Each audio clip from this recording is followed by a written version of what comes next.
خستگی ناپذیر কান্না জড়ানো কণ্ঠে খবর পড়ছেন ইরানের রাষ্ট্রীয় গণমাধ্যমের সংবাদ পাঠক। কাঁপা কাঁপা গলায় শোনালেন সর্বোচ্চ ধর্মীয় নেতা আয়াতুল্লাহ খামেনির চিরপ্রস্থানের আনুষ্ঠানিক ঘোষণা।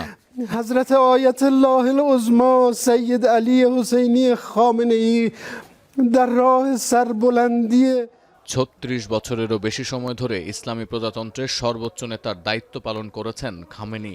সমানে সমান টক্কর দিয়েছেন পশ্চিমা হেভিওয়েট নেতাদের সঙ্গে। অবশেষে শেষ হলো সেই যাত্রা। ইসরায়েল ও যুক্তরাষ্ট্রের যৌথ হামলায় প্রাণ গেল মধ্যপ্রাচ্যের সবচেয়ে দীর্ঘমেয়াদী শাসকের। অবসান হলো ৩.৫ দশকেরও বেশি সময়ের খামেনি যুগের। রোববার স্থানীয় সময় সকালে খামেনির মৃত্যুর খবর প্রচার করেছে ইরানের রাষ্ট্রীয় টেলিভিশন। শনিবার ইসরায়েল ও যুক্তরাষ্ট্রের যৌথ অভিযান অপারেশন রোয়ারিং লায়ন এবং অপারেশন এপিক ফিউরিতেই প্রাণ গেছে আয়াতুল্লাহ খামেনির। এছাড়াও নিহত হয়েছেন খামেনির মেয়ে, নাতি, পুত্রবধূ এবং জামাতা। ইরান ইন্টারন্যাশনালের দাবি, শনিবারের হামলায় মারা গেছেন ইরানের বিপ্লবী গার্ড কমান্ডার ও প্রতিরক্ষামন্ত্রীও। সর্বোচ্চ নেতার মৃত্যুতে আজ থেকে ৪০ দিনের রাষ্ট্রীয় শোক ঘোষণা করা হয়েছে ইরানে। ঘোষণা করা হয়েছে ৭ দিনের সাধারণ ছুটিও। বিবিসির তথ্য, সর্বোচ্চ নেতার পদে কে থাকবেন তা নির্ধারণ করেন অ্যাসেম্বলি অব এক্সপার্টস নামে ৮৮ জন ধর্মীয় নেতার একটি পরিষদ। এর আগে ট্রুথ সোশ্যালের এক পোস্টে খামেনির মৃত্যুর খবর জানান ট্রাম্প।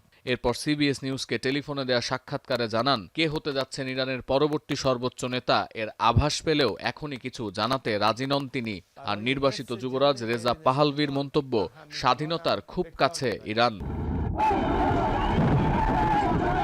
১৯৭৯ সালে ইসলামী বিপ্লবের পর ইরানের সর্বোচ্চ ধর্মীয় নেতার শাসন ব্যবস্থা চালু হয়। বিপ্লবের মাধ্যমে ইরানে রেজা শাহ পাহলভির রাজতন্ত্রকে উৎখাতের পর ধর্মীয় প্রজাতন্ত্র প্রতিষ্ঠা হয় ইরানে।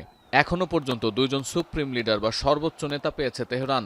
আয়াতুল্লাহ রুহুল্লাহ খোমেনি ১০ বছর এই দায়িত্ব পালনের পর ১৯৮৯ সালে সর্বোচ্চ নেতার পদে বসেন তারই পুত্র আয়াতুল্লাহ আলী খামেনি। সতীর্থ কর্মকার, এখন বিশ্ব।